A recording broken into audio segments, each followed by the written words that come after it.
The year is 2007. Dutch engineer Erik VanSaan enters an empty and quiet factory room. The machines whir in hushed tones as he steps inside to find the equipment that he's looking for. He sets down his tools and gets to work. Erik was a brave and focused man, willing to take risks, but even he could not comprehend how great a risk he was taking in that very moment. He started to perspire, ever eager to get his task completed so he could exit undiscovered. Once he finished, Erik stood up, wiped the sweat from his brow, and exited the room to go about his day. Although nobody suspected him, Erik VanSaan was not just the industrial engineer that he claimed to be, he was also an international spy. He knew his orders. What he did not know was that he had just changed the rules of warfare forever. Not only that, but he would be dead less than 2 years later. That's because this was no ordinary factory. This was the Natanz nuclear enrichment facility in Iran. And what VanSaan had just done was upload a computer virus to it. Soon, this digital worm would be considered one of the most incredible pieces of malware to ever exist. A plot to slow down Iran's nuclear enrichment program was unearthed, and a US government-backed hacking organization that went unnoticed for at least 15 years was exposed. So do you ever wonder what nation-states get up to when they think that nobody's watching? Well, you're about to find out, because today on Warographics, we're going to show you the timeline of one of the first digital weapons of the modern age, pulling back the curtain on the murky world of nation-state-sponsored cyber espionage. It's tech support's worst nightmare, the name that software developers whisper quietly in the dark.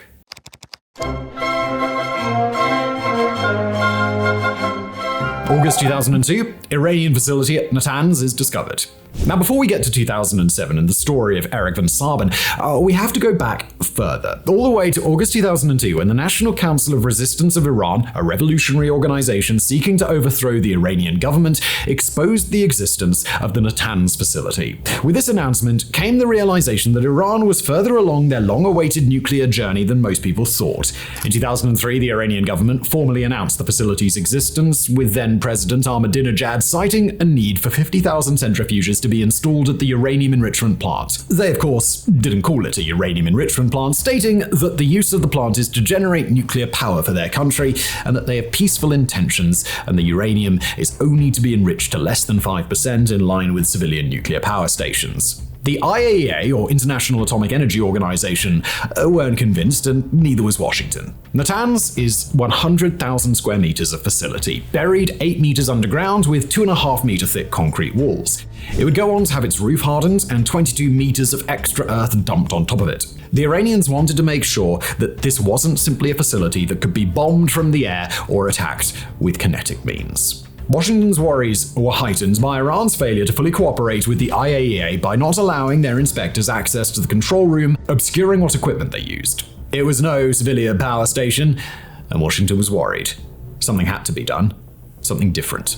The CIA had been on a campaign to sabotage Iran's nuclear systems for years. They introduced faulty parts, flawed designs, and even modified power supplies to explode when operated. In reality, these efforts did little to slow down Iran's path to nuclear armament. If Washington failed to stop Iran before it was too late, they would have enough enriched uranium to construct nuclear warheads. Worse still, Israel could start an armed conflict with Iran, as Israel sees a nuclear-armed Iran as an existential threat to its existence. This would destabilize the Middle East even more than it already was in 2003, which is to say a lot. The United States had just invaded Iraq. They didn't have a leg to stand on to be demanding Iran's nuclear non-proliferation, or while failing to find WMDs in Baghdad. There had to be a way to get inside Iran's facilities and disrupt them without a shot being fired. And that's when General James E. Cartwright, the then leader of a small cyber operation inside of US Strategic Command, had an idea. And that idea would go on to become Stuxnet. 2004, US starts looking at vulnerabilities in P1 centrifuges.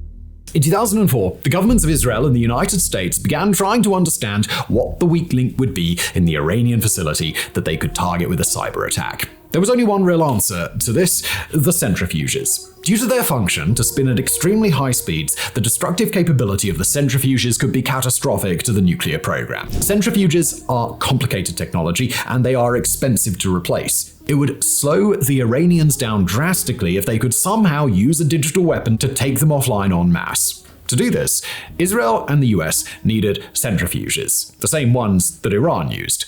the P-1. Now, the P-1 was a nuclear centrifuge design that Abdul Qadir Khan, the father of the Pakistani nuclear program and perennial nuclear proliferator, leaked to the Iranian government in the late 80s. Thankfully for the United States and Israel, they knew this due to the IAEA inspections. They also knew that the P-1 was poorly designed and prone to flaws. That was going to be ideal. What's even better is that Israel and the US already had some P-1s they could start testing on. When Gaddafi gave up Libya's nuclear ambitions in the late 90s and early 2000s, they sent the P-1s they had to the USA. From there, they made replicas for testing. Israel succeeded, with much difficulty, in mastering the technology as well. Israel's P-1s were studied at the Shimon Peres Nuclear Research Center in the Negev Desert, also known as Dimona, as it was already the epicenter for the worst-kept secret in geopolitics, the Israelis' own nuclear program. They had the centrifuges, and now they needed to know how to attack them. 2005, Stuxnet earliest development began.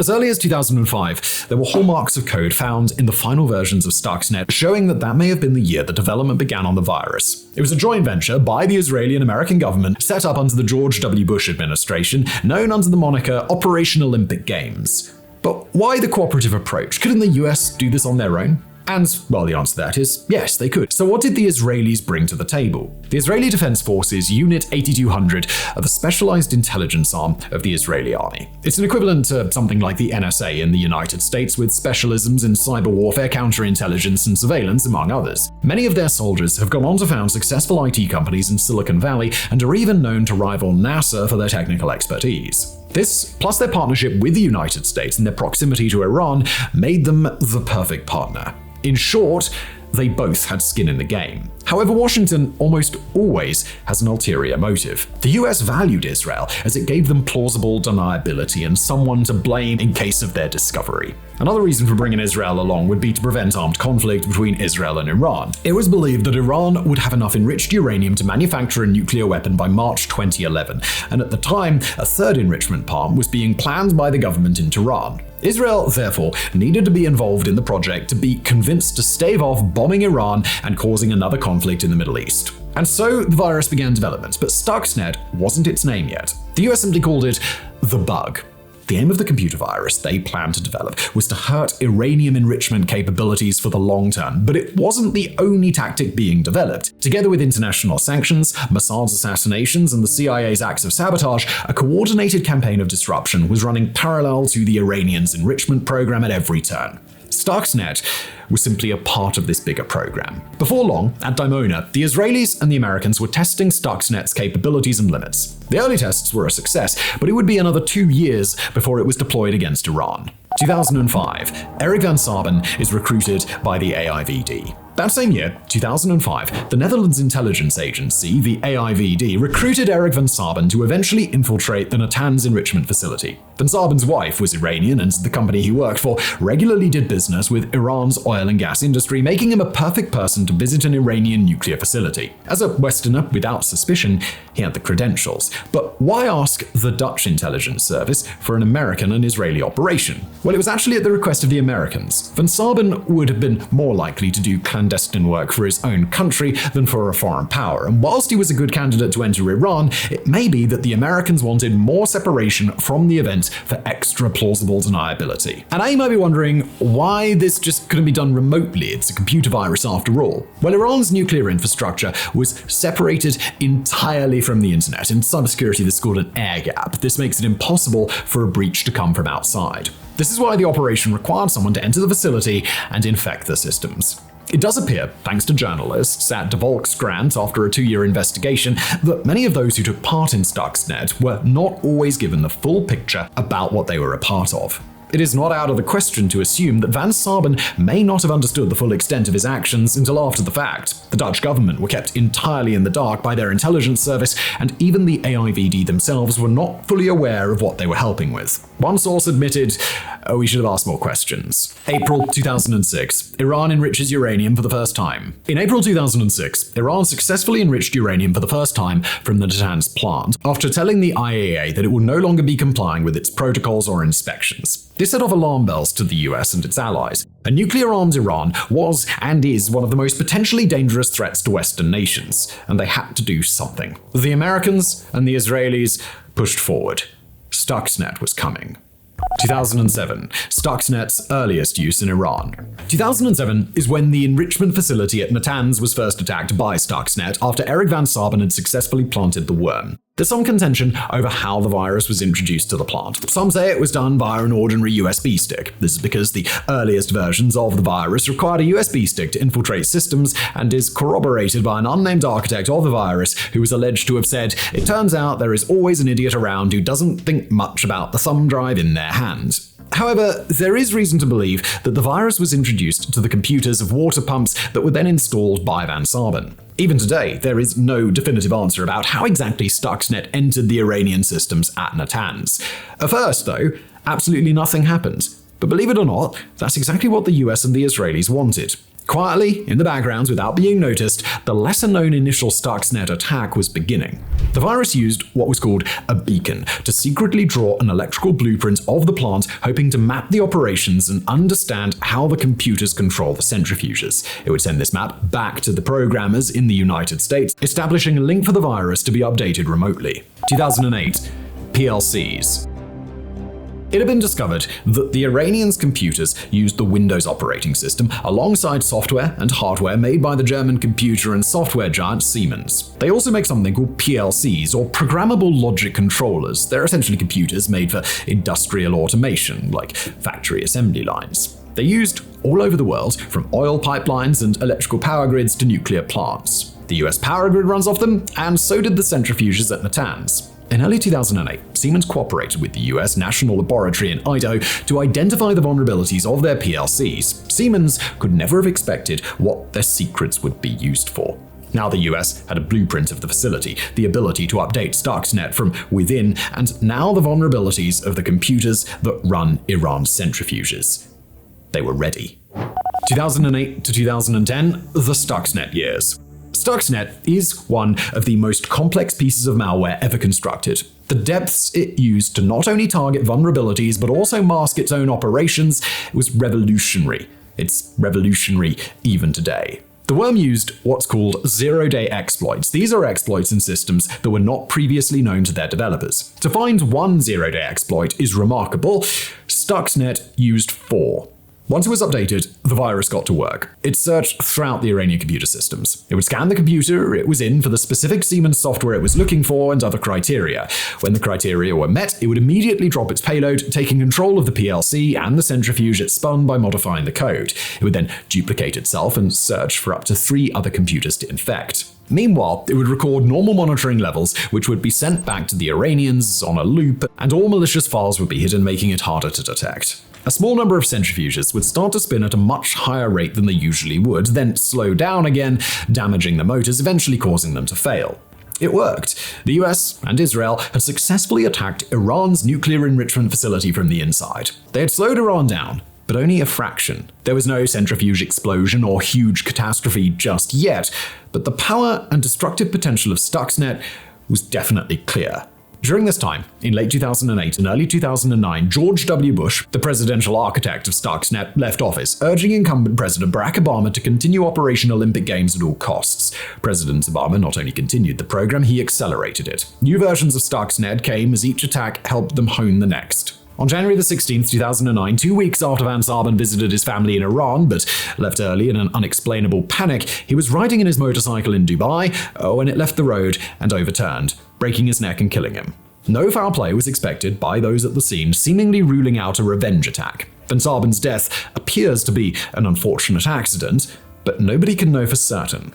Meanwhile, Stuxnet was wreaking havoc secretly within Natanz. At first, the Iranians didn't expect a thing, except their centrifuges were continuously breaking. No 2 attacks were exactly alike in how they affected the systems or what part would be forced to fail, further helping to mask the virus. The Iranians didn't trust their equipment, and given the shoddy design of their centrifuges, they were right not to. Eventually, the Iranians did suspect sabotage, though. They began to look everywhere, but they found no evidence of tampering within the systems. Employees were fired, investigations were launched, and precautions were taken, and yet the attacks continued on and off until at least 2010.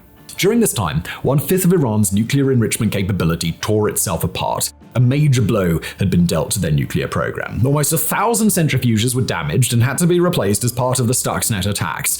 It was perfect. It was almost too perfect. 2010. Stuxnet leaks to the world. During 2010, a bug in the code of a new Stuxnet update caused it to gain access to the internet. As one of Stuxnet's main priorities is to spread to other computers, it used the internet to spread exactly how it had done in the Natanz plant, unknowingly infected computers all over the world. Stuxnet infected 200,000 computers across the globe and caused 1,000 machines to physically degrade, although it's generally believed the number is higher, as there's no way of knowing how many other systems not connected to the internet have been infected. From Russia to India, Iraq, Indonesia, and many more, the weapon, once described as a marksman shot, turned out to have the impact and spread of the very nuclear bombs Washington was trying to stop being constructed. The US blamed the Israelis for the bug that caused the breach. Then Vice President Joe Biden was furious, saying the Israelis had gone too far. The US were concerned that it was just a matter of time before Stuxnet was discovered, and that this would embolden enemies of the US to retaliate with cyber weapons of their own. But as the cat was already out of the bag, and the US had no other way to directly slow down Iran's enrichment ambitions, President Obama chose for the attacks to continue. July 2010. Stuxnet officially discovered.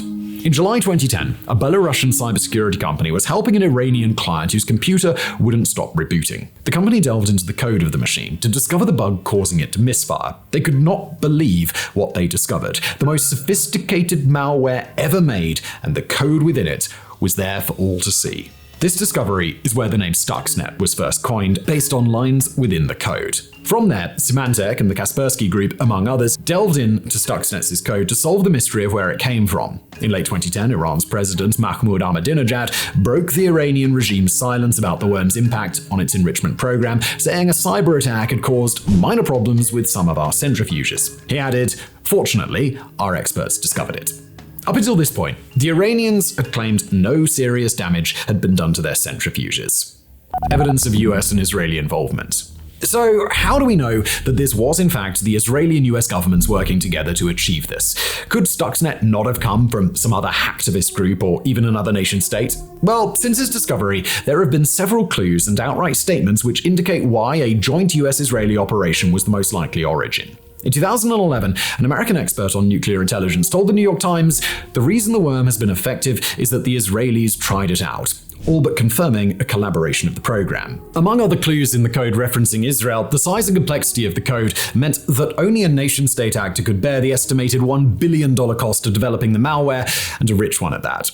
It was 50 times larger than a standard computer worm. Nobody had ever seen anything like it before. If you needed any more proof of the US's inclusion, Gary Samore, the White House coordinator for arms control and weapons of mass destruction during the Obama administration, commented at the time of discovery, quote, "We're glad they, the Iranians, are having trouble with their centrifuge machine, and that we, the US and its allies, are doing everything we can to make sure that we complicate matters for them," offering subtle acknowledgement of the United States' involvement in Stuxnet.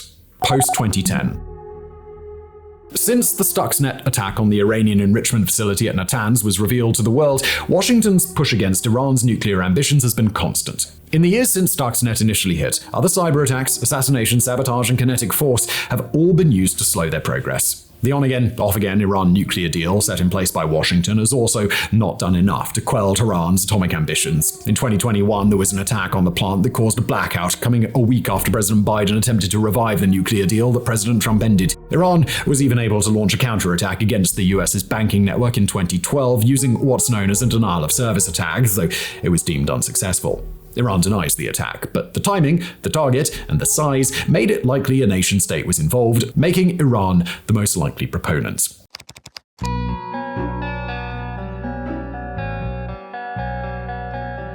The significance of the Stuxnet attacks were unprecedented. This was the first time a nation-state had been able to remotely destroy the infrastructure of another nation-state through digital means. The genie was out of the bottle. Or at least it was for the public. Stuxnet wasn't simply the first cyber weapon created by world powers, it was the most successful by far that is publicly known, but it's not the first. And the more you delve into the true origins of Stuxnet, the stranger things become. To really understand where it came from, we need to go back further than you could possibly imagine. 5 years after its discovery in 2015, it was found that there were links in Stuxnet's code that relate to a mysterious hacker organization known as the Equation Group. It was unearthed by the Kaspersky Lab, one of the foremost global organizations on cybersecurity, noticing several distinct similarities between the code in various other viruses such as Fanny Flame and Flower Shop, as well as Stuxnet. For example, prior to Stuxnet, 2 of the 4 zero-day exploits that it used were discovered in other malware that predate Stuxnet's existence. Meaning, at the very least, those who created Stuxnet and the Equation Group collaborated on their work, or there was overlap in personnel. The Equation Group's oldest code goes back to 2001, but according to the Kaspersky Lab, they could have been in operation as early as 1996. The Equation Group have targeted geopolitical-level infrastructure all over the world, from governments and diplomatic institutions to aerospace and energy groups to nuclear research and nanotechnology. Only a group with incredible technical prowess, the funding to develop such malware, and the intelligence to deploy it all over the globe would be able to do what the Equation Group had done. The Kaspersky Lab seems to think so too, describing them as the most advanced hackers they'd ever seen. Due to having self-destruct features, another similarity to Stuxnet, in their code, it's difficult to ascertain the real numbers affected by the group. While only 500 malware infections could be found, the real number could be in the tens of thousands. And nobody has any idea they existed for at least a decade and a half. Due to all the similarities to Stuxnet, alongside the technical prowess of their work, the Equation Group is assumed to be heavily linked to the Tailored Access Operations Unit of the NSA. The NSA code words straight acid and straight shooter have been found in the Equation Group's code. A former NSA employee told Reuters that Kaspersky's analysis was correct and that people still in the intelligence agency valued these spying programs as highly as Stuxnet. Another former intelligence operative stated that the NSA had developed the ability to conceal spyware in hard drives, but said he did not know which spy efforts relied on it. It would be confirmed by Edward Snowden's whistleblowing in 2013 that the NSA did have domestic and international spying operations ongoing. In 2017, a group of hackers called the Shadow Brokers stole data belonging to the Equation Group, the most recent of which was from 2013. This would align with the NSA's information lockdown since Snowden's leaks. It appears that Stuxnet was not the only cyber weapon being developed by the USA, which begs the question, what else don't we know?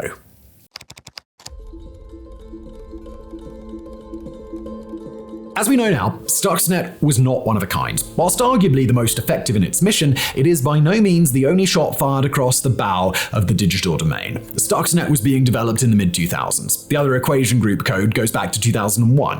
If a cyber weapon deployed in 2007 was so sophisticated that it could do the damage it did, what could similar people with similar resources do almost 2 decades later? With AI technology, writing code is easier than ever, and the tools used by non-nation state actors are getting increasingly complex. Meanwhile, there are still vulnerabilities all over the globe in state infrastructure. We may soon see instances like that of Stuxnet as an everyday part of warfare. Stuxnet proved that it could be possible for cyber weaponry to inflict real damage to the infrastructure of other states, and it changed the way that we assess warfare forever. But in a practical sense, did it really work? Stuxnet managed to damage 1,000 of Iran's centrifuges and reduced their capability to enrich uranium by a fifth. It was deemed to have set back Iran's nuclear due date until 2014.